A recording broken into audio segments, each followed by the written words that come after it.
Are you new to Asana? Well, stick around because in the next 20 minutes, I'm going to walk you through everything you need to know about Asana. We're going to cover how Asana works, how to structure your account, how to build your first project from scratch, assign tasks, set deadlines, create dependencies, all of it. And by the end, you'll have a clear system that you can use every single day to stay on top of all of your work. So if you want to jump ahead to a specific part, you can skip through the basics of Asana, which includes what Asana is and pricing if you've already created your account, but I do recommend watching it through because that will help you in understanding and choosing the right plan for you. So the first question that you're going to ask is, what actually is Asana? At its core, Asana is a project management or work management tool. However, a lot of people have a simplified definition or understanding of these kinds of tools. So Asana is a work management platform which helps you answer 4 simple questions: what you need to get done, who is responsible, when is it due, and how does it connect to the bigger picture? Now, a lot of people think that it is just a to-do list app, and sure, you can use it that way, but Asana has grown into something much bigger. It supports things like goal tracking, automated workflows, resource management, and even AI teammates that can take action on tasks alongside your team. Over 100,000 organizations already use it, from startup companies to major players like Spotify and Deloitte. But don't let that intimidate you. It genuinely is very simple to get started, and that's exactly what I will be showing you guys today. Now, before we jump into Asana and the basic dashboard of Asana, which kind of looks like this, I'm going to talk about pricing, because pricing is a very, very important part if you are opting for any project management tool. Because for any project management tool, you need it to be affordable and to be realistic when you're purchasing a plan. Now, Asana has a free personal plan that supports up to 10 users. It's great if you just want to kick the tires and you want basic task management, list views, board views, and a calendar. It's totally functional for small teams or personal use. When you're ready to level up, the starter plan runs $10.99 per user per month if you pay annually. That unlocks the timeline and Gantt views, custom fields, dashboards, workflow automation, forms, and Asana's built-in AI features. For most teams that are just getting started and that are just finding their workflows, this is going to be a sweet spot. Then they have their advanced plan as well. Their advanced plan is $24.99 per user per month, and that is on annual billing. This is going to add goals, portfolios, workload management, native time tracking, approvals, and integrations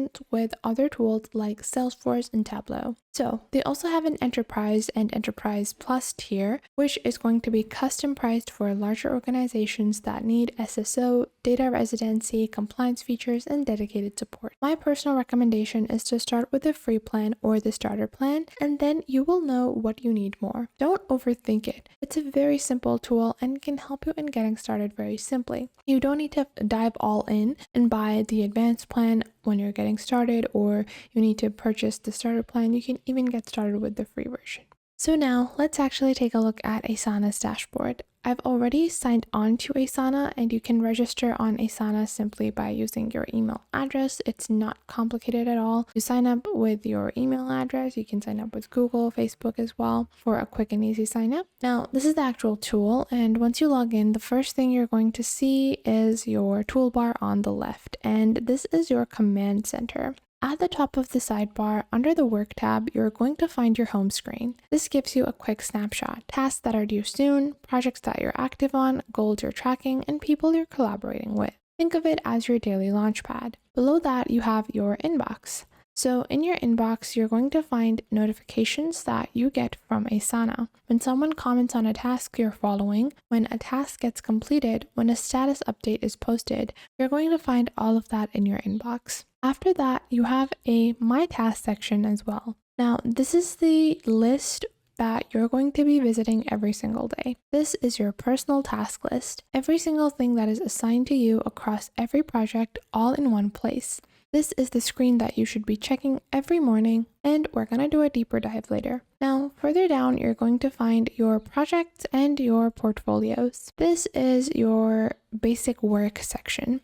And within projects, portfolios, you're also going to find your company workflows, and you're also going to find the tabs for planning. And within that, your planning is going to include your goals, resource planning, and building reports. Your workflow gives you access to templates, custom fields, rules for automation, forms, bundles, and company gives you the ability to manage your team members and organizational structure. Let's get started with some of the basics and the essentials, but we're going to dive deeper into the advanced features as well. So how exactly do you set up your workspace? Well, first off, you're going to go into Workspace and then you're going to invite your team members like this. You can simply type in their email address and then just click on invite. Once you do that, you're going to click on send and you will find that the invitation was sent. Now, by default, I invited them to the only project that was created, and you can choose how to invite someone. So if you want them to be included in one project or the entire space. Now, this is very, very important when you're inviting members into your team structure or setting up teams, because teams in Asana are folders. They're containers that hold your projects, and the way that I recommend thinking about teams is very simple. Mash them to the company's department or functional area. So if you have a marketing department, you create a marketing team in Asana. If you have operations, that's going to have its own team, and now you know where people go. However, one issue that I find when people are doing this is that they create too many teams. They think that they need a separate private team for every project that they want to lock down, but you don't. You can make individual projects private without creating a huge team, and we're going to show that later as well. So make sure to keep your team structure very simple and minimal. For privacy, you have 3 options. Public means everyone in your organization can see the team and join it freely. Private means it's hidden, and then there's also request to join, which means that people can see it and request to join, but they can't access it directly. Now, let's take a look at creating our first project in Asana. So you'll see your project tab and you can click on new portfolio or new project. We're going to click on new project over here and you will find that you have a workflow built for marketing teams. You have a bunch of different templates available. Now, this is your fun part. Before we start building our first project, I need to tell you guys about 3 categories that your projects are going to fall under. Because for most businesses that I've seen, they have their projects running in 3 different categories as well. First off, you have your evergreen projects. These are ongoing areas of work that never really finish. Think of something like a leadership project where you track recurring management tasks, or HR operations for your payroll, onboarding, and compliance. This project is never going to end. So I'm going to show you guys how to build an evergreen project with AI. Simply click on Create with AI within Asana, and I'm going to add HR operations. This board manages payroll as well as compliance, HR. And just like that, I'm just going to give it a brief description of the task that I wanted to perform. And within a few minutes, our entire dashboard will be created. Now, what I love about using Asana's AI tool is that it's completely customizable. So whatever it creates, I can customize it further. I can tailor it further to whatever my personal preferences are. And this just makes it really easy for me whenever I'm getting started with a new team, a new project, or anything that I want some help with. So right now, we're just going to let it do its thing, and it has done, a really amazing job at creating a very good payroll. Right now, we have sections for payroll, onboarding, compliance, then we have priorities, category, due dates, and assignees. And now all I need to do is click on Go to Project, and now HR Operations has been created.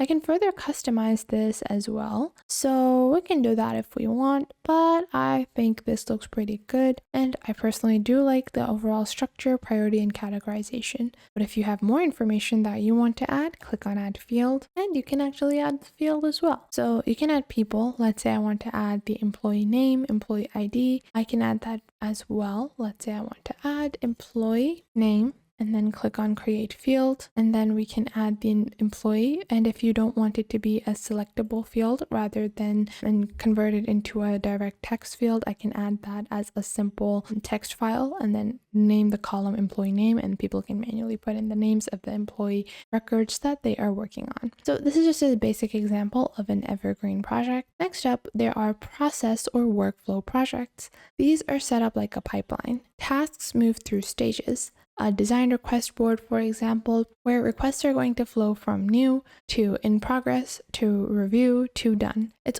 usually going to be done in a Kanban style. I'll show you guys how. If I click on new project over here, and I'm going to click on blank project because this is a very simple design request board. And I'll show you guys how you can create a simple board yourselves as well. I'm going to remove all of the extras. I'm only going to keep a list view and a board view. Then you can add a timeline view if you want to visually see it as well. I'm just going to keep it to the bare bones because I want something that's simple and efficient to run. After that, I'm just going to go into the board view, and then I'm going to add task, design request. Then the second section I'm going to add is in progress. Then the next one is going to be review. Then the next one is done. Now, whenever a design request comes in, let's say from one team, we want a poster, and then we assign it to a certain member. Then when the member starts working on it, they move it to in progress. Then when they're done, they move it to review. They can even add the person that's meant to review, and then they can move this forward into the done tab. So in this way, you can get started with the overall basic workflow structure of a basic process or workflow project. Now, the third thing that you're going to usually create a project for are one-off projects. Usually these have a clear start date and an end date. You have a due date that you need to finish this project on.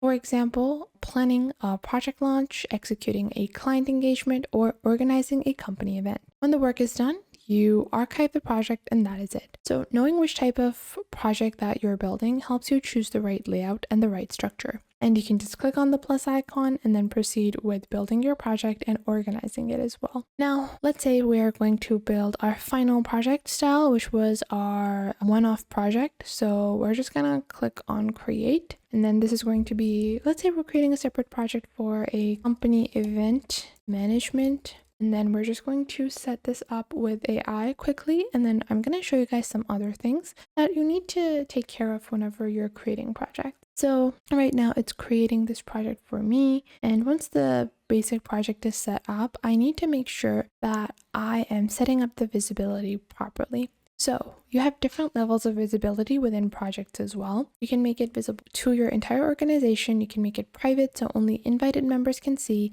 and you can just toggle the project. You don't need to build a separate private team.